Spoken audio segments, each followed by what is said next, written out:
Assalamualaikum warahmatullahi wabarakatuh. Halo teman-teman, kembali lagi di channel YouTube saya. Nah, pada kesempatan kali ini kita memasuki materi bab 5 nih, yaitu VLAN dan tracking. Langsung saja kita ke pembahasannya. Yang pertama kita akan membahas tentang konsep VLAN. Nah, VLAN adalah Virtual Local Area Network. Di sini perhatikan pada gambar yang sudah tersedia. Misalkan terdapat sebuah ruangan yang kemudian terbagi menjadi beberapa divisi. Kita anggap saja yang paling atas adalah divisi engineering. Untuk yang tengah adalah programming dan yang paling bawah adalah marketing. Kemudian untuk engineering, katakanlah memiliki VLAN 10, untuk programming 20 dan marketing memiliki 30. Nah, kemudian masing-masing VLAN memiliki IP. Untuk engineering, IP-nya adalah 192.168.10.0/24 dan untuk programming 192.168.20.0/24. Dan terakhir untuk marketing IP-nya adalah 192.168.30.0/24. Jadi dapat disimpulkan bahwa masing-masing divisi memiliki network yang berbeda. Nah, nantinya masing-masing divisi akan tersambung dengan switch. Kemudian misalkan bandwidth yang dibutuhkan engineering adalah 10 MB, lalu untuk programming misalkan 10 MB dan marketing 30. Nah, disinilah VLAN dibutuhkan. Karena untuk manajemen jaringan, selain itu, VLAN juga berfungsi untuk memecahkan broadcast domain. Nah, seperti yang kita bahas sebelumnya, broadcast domain yaitu untuk mengirimkan paket ARP ke setiap device yang tersambung. Misalkan PC 1 akan mengirimkan paket ke PC 2, maka nanti PC 1 akan mengirimkan melalui switch. Kemudian, switch akan mengirimkan ke PC 2 dan PC 3. Nah, dalam kasus ini, nantinya switch tidak akan mengirim ke divisi lain karena VLAN telah memecahkan broadcast domainnya. Nah, selanjutnya yaitu konfigurasi VLAN. Nah, pada Cisco Packet Tracer, saya sudah menyiapkan topologinya. Di sini terdapat 6 buah PC yang tersambung dengan switch dengan menggunakan kabel automatically. Untuk IP networknya yang sudah saya tuliskan. Di sini, sebelah kiri kita menggunakan IP 10.0/24 dan untuk yang sebelah kanan IP-nya adalah 20.0/24. Kemudian kita akan mengelompokkan PC-PC tersebut. Di sini klik tombol persegi panjang. Kemudian untuk settingannya saya default saja. Kemudian tarik. Nah, perlu diketahui VLAN memiliki rank dari 1 sampai 496. Maka di sini untuk kelompok sebelah kiri saya menggunakan VLAN 10 dan yang kanan adalah VLAN 20. Selanjutnya kita akan konfigurasikan IP di masing-masing PC-nya. Nah, jika sudah, kita bisa cek koneksinya. Nah, perhatikan di sini akan memberikan keterangan semuanya successful. Namun, jika kita coba PC 1 ke PC 4, maka akan memberikan keterangan karena kedua PC berbeda network. Maka kita bisa konfigurasikan pada switch kita ke CLI untuk melakukan konfigurasi VLAN. Kita masuk ke mode privilege, lalu ke global mode. Setelah masuk, kita coba untuk membuat VLAN dengan mengetikkan VLAN 10. Setelah di enter, kita bisa beri nama. Misalkan di sini saya kasih programming. Jika sudah, kita bisa cek dengan do show VLAN brief. Nah, dapat dilihat bahwa saat ini sudah ada VLAN 10. Namun perlu diketahui bahwa secara default semua port di switch ini menggunakan VLAN 1.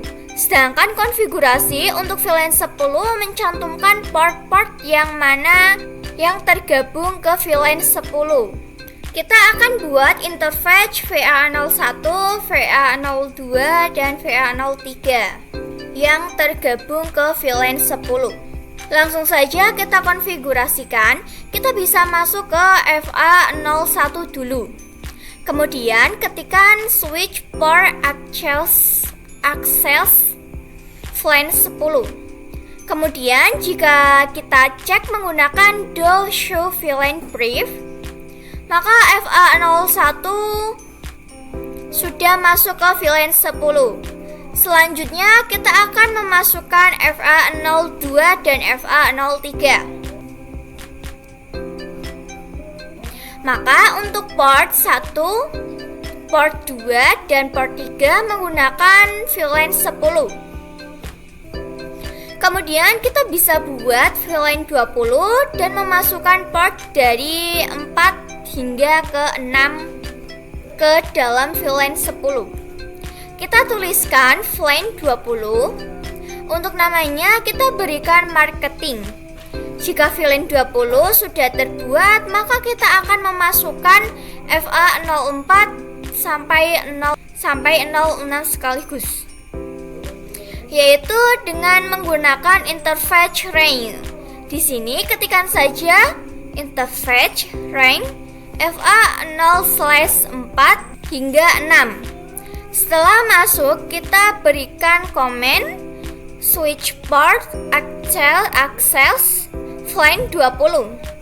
Jika sudah terkonfigurasikan di sini, kita cek.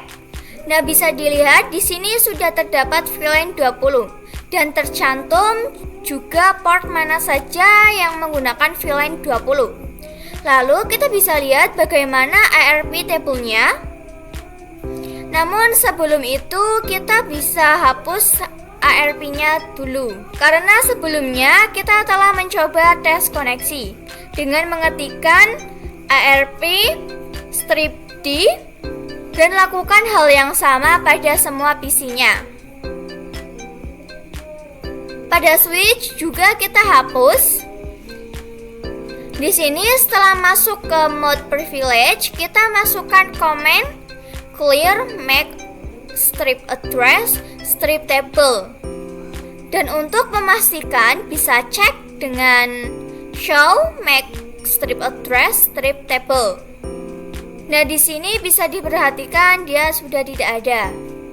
Selanjutnya kita bisa klik simulation, lalu kirimkan paket dari PC 1 ke PC 2.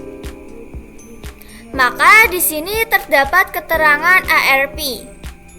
Kita lihat berikutnya. Kemudian di sini PC 1 akan mengirimkan paket ke switch. Lalu dari switch akan mengirimkan ke PC 2 dan 3. Namun switch tidak akan mengirimkan paket ke PC 4, 5, dan 6 karena mereka sudah berbeda network dan VLAN sudah memilih broadcast domainnya. Nah, selanjutnya yaitu trunk. Nah, trunk berfungsi untuk menghubungkan antar switch, yang artinya mengizinkan beberapa VLAN untuk berkomunikasi melalui satu jalur. Perhatikan pada topologinya. Di sini saya telah menambahkan satu ruangan yang berisi perangkat jaringan, sama persis seperti sebelumnya dengan konfigurasi juga sama persis. Namun untuk IP-nya di sini saya berikan range dari 10.4 sampai 10.6 dan 20.4 sampai 20.6. Nah, di sini saya tidak memperlihatkannya karena saya anggap kalian bisa membuat sendiri. Namun di sini perlu diperhatikan antar switch telah saya sambungkan dengan kabel automatically. Jadi langsung saja kita konfigurasikan trunk agar VLAN dapat saling terhubung, baik dari ruang 1 atau ruang 2. Kita buka switch 1 dan masuk ke global mode. Jika diperhatikan, switch 1 terhubung dengan switch 2 dengan menggunakan interface FA07. Maka kita akan masuk ke port tersebut. Kemudian kita berikan komen switch port mode trunk. Maka di sini akan muncul pemberitahuan bahwa FA07 sudah masuk ke mode terang tersebut. Lalu kita cek dengan komen do show interface terang. Bisa diperhatikan di sini untuk FA07 statusnya trunking. Kemudian kita juga bisa cek di switch 2. Maka di sini statusnya juga sudah trunking. Selanjutnya kita bisa tes koneksi antar VLANs, misalkan dari PC 1 menuju ke PC 7. Nah, di sini terdapat keterangan successful. Artinya kita telah berhasil melakukan konfigurasi trunking. Kemudian kita juga bisa melihat bagaimana proses ARP table-nya. Dengan klik simulation, lalu coba kirim paket dari PC 2 ke PC 8. Nah, di sini PC 2 akan mengirimkan paket ke switch. Lalu di switch dia akan melakukan broadcast, yaitu ke PC 1 dan PC 3 dan ke switch 2. Di sini untuk switch 1 dan PC 3 menolak. Sedangkan switch 2 akan melakukan broadcast ke PC 7, 8, dan 9.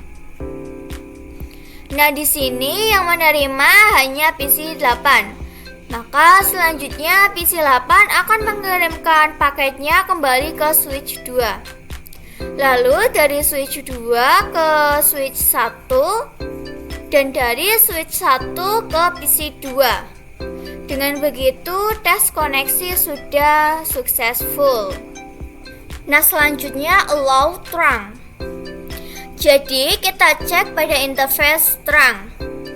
Di sini terdapat VLAN allowed on trunk. Artinya terang berapa saja yang diizinkan untuk melewati interface FA07 secara default yang dapat diizinkan adalah 1 sampai 105. Kemudian terdapat VLAN allowed and active in management domain. Ini artinya adalah VLAN yang telah mencoba untuk melewati FA07. Nah, sekarang kita akan coba untuk mengubah VLAN yang diizinkan adalah 10-20. Pada mode global, konfigurasikan masuk ke interface FA07. Lalu ketikkan switch port trunk allowed VLAN. Lalu masukkan VLAN berapa yang akan diizinkan. Misalkan VLAN 10, 20. Setelah selesai, kita bisa exit. Lalu cek di interface trunk. Perhatikan untuk VLAN allowed trunk-nya sudah berubah. Nah, selanjutnya trunk pada MLS. Pada Cisco, saya sudah membuat satu ruangan lagi yang isinya sama persis seperti sebelumnya. Untuk switch 3 juga sudah terkonfigurasi VLAN dan di interface FA07. Sekarang kita akan coba konfigurasikan trunk pada MLS atau multi-layer switch. Kita bisa pilih pada bagian network device, lalu pilih switch dan klik pada switch yang MLS. Lalu kita bisa sambungkan dengan switch 3 menggunakan kabel automatically. Dan kita bisa lakukan konfigurasi trunk pada interface FA08. Kita buka tampilan CLI dari switch 3, masuk pada global mode dan interface FA08. Lalu jalankan perintah switch for mode trunk dan cek dengan komen do show interface trunk. Nah, dapat dilihat untuk interface 07 dan 08 sudah kita trunk. Kemudian kita bisa lakukan trunk pada MLS. Lalu global mode dan masuk ke interface 01. yaitu interface yang tersambung ke switch 3. Setelah itu berikan komen untuk trunk, yaitu switch for mode trunk. Maka di sini akan ada pemberitahuan komen rejected. Artinya kita tidak dapat melakukan konfigurasi trunk di interface ini. Nah, hal tersebut ada penjelasannya. Jadi untuk trunk ia memiliki dua jenis, yakni ESL dan 801K. Yang mana ESL adalah milik Cisco. ESL digunakan ketika kita memiliki dua switch dari Cisco yang ingin terhubung melalui trunk. Kemudian untuk 8021K itu open standar atau dapat digunakan untuk menghubungkan switch di berbagai vendor. Misalkan kita memiliki satu switch Cisco dan satu switch Free, maka kita akan menggunakan titik 1K. Nah, untuk switch MLS support kedua jenis tersebut. Sedangkan switch 123 hanya support titik 1K. Oleh karena itu, ketika kita melakukan tracking pada switch 3, ia akan langsung menggunakan tracking dengan protokol titik 1K. Namun jika switch 3 dihubungkan ke switch MLS, ia akan kebingungan. Karena switch MLS sudah mengarahkan protokol opsi LSL, namun ternyata switch 3 tidak support tersebut. Maka dari itu, kita bisa lakukan konfigurasikan encapsulation pada switch MLS. Di sini kalian bisa masukkan perintah switch for trunk encapsulation.1K. Kemudian masukkan perintah konfigurasi trunk, yaitu switch for mode trunk. Nah, di sini sudah tidak di-recheated lagi. Di sini kita bisa cek lagi. Dapat diperhatikan untuk FA01 statusnya trunking dan encapsulation sudah .1K. Nah, selanjutnya yaitu dynamic tracking protocol. Nah, perhatikan pada tabel ini ya. Dari semuanya, kita telah belajar mengenai mode trunk dan juga akses. Akses sendiri merujuk pada interface, sedangkan trunk merujuk pada switch. Nah, kita akan mencoba untuk mode dynamic trunk protokol yang terdiri dari dynamic auto dan dynamic disable. Nah, jika diperhatikan, ketika dynamic auto bertemu dengan dynamic auto akan menjadi mode akses. Jika dynamic auto bertemu dengan dynamic disable, maka hasilnya akan menjadi mode trunk. Begitu juga dengan dynamic auto, jika bertemu dengan mode trunk, maka koneksinya akan tetap menjadi mode trunk. Sedangkan yang terakhir, ketika dynamic auto bertemu dengan mode akses, koneksi akan menjadi mode akses. Sebagai contoh, di sini terdapat dua switch yang terhubung dengan kabel. Misalkan switch 1 terkoneksi dengan dynamic auto. Kemudian switch 2 dikonfigurasikan dengan dynamic disable. Dalam status ini, kedua switch akan bernegosiasi dan hasilnya koneksi kabel antar keduanya akan menjadi mode trunk. Dapat disimpulkan untuk dynamic auto sifatnya adalah menuju, sedangkan dynamic disable sifatnya mengajak. Kemudian untuk mode trunk dan akses sifatnya memaksa. Misalkan switch 1 dikonfigurasikan dengan dynamic auto, lalu switch 2 dikonfigurasikan trunk. Switch 1 yang sifatnya menunggu, maka dipaksa switch 2 untuk koneksinya berubah menjadi trunk. Nah, selanjutnya yaitu konfigurasi dynamic trunking. Nah, di sini saya sudah menyiapkan dua buah switch yang terhubung dengan kabel automatically. Sebelum melakukan konfigurasi, kita bisa cek terlebih dahulu mode yang digunakan oleh masing-masing switch. Kita buka pada tampilan CLI pada switch 4 dan masukkan ke mode privilege. Di sini kita isikan komen show interface FA01 switch port. Perhatikan pada baris administratif mode dan operasional mode. Jadi administratif adalah mode yang akan kita konfigurasikan, sedangkan operasional adalah hasil atau mode yang dijalankan. Nah, by default untuk administratif menggunakan dynamic auto karena sudah dipastikan switch 50 defaultnya menggunakan dynamic auto. Maka untuk operasional hasilnya akan menjadi mode akses. Teman-teman bisa cek sendiri. Maka di sini saya akan langsung konfigurasikan di switch 4-nya saja. Di sini switch 4 akan berubah menjadi dynamic disable. Masuk ke dalam interface yang terhubung dengan switch 5, yaitu FA01. Lalu berikan komen switch port mode dynamic disable. Nah, untuk mengecek kita bisa exit terlebih dahulu. Nah, di sini perhatikan pada bagian administratif telah berubah menjadi dynamic disable. Maka untuk bagian operasional pun berubah menjadi terang. Karena switch 5 masih menggunakan dynamic auto yang sifatnya adalah menunggu. Nah, selanjutnya untake dan take.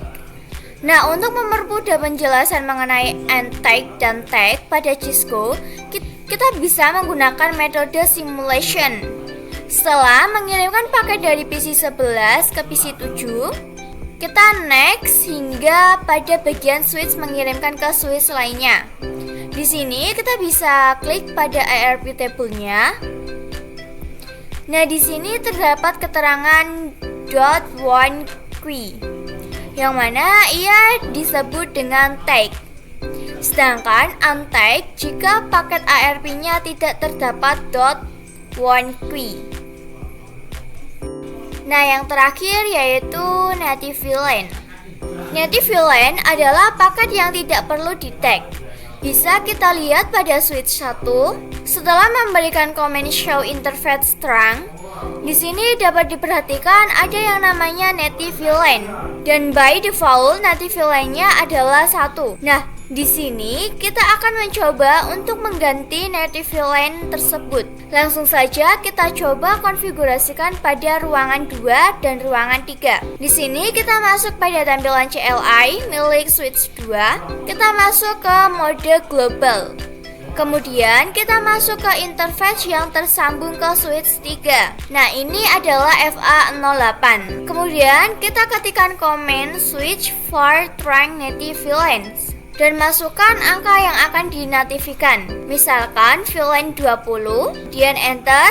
Selanjutnya cek pada do show interface terang. Di sini untuk interface FA08 pada bagian native VLAN telah berubah menjadi 20. Berikutnya kita juga konfigurasikan di switch 3. Untuk caranya sama persis, hanya perhatikan pada bagian interface mana yang akan dikonfigurasi.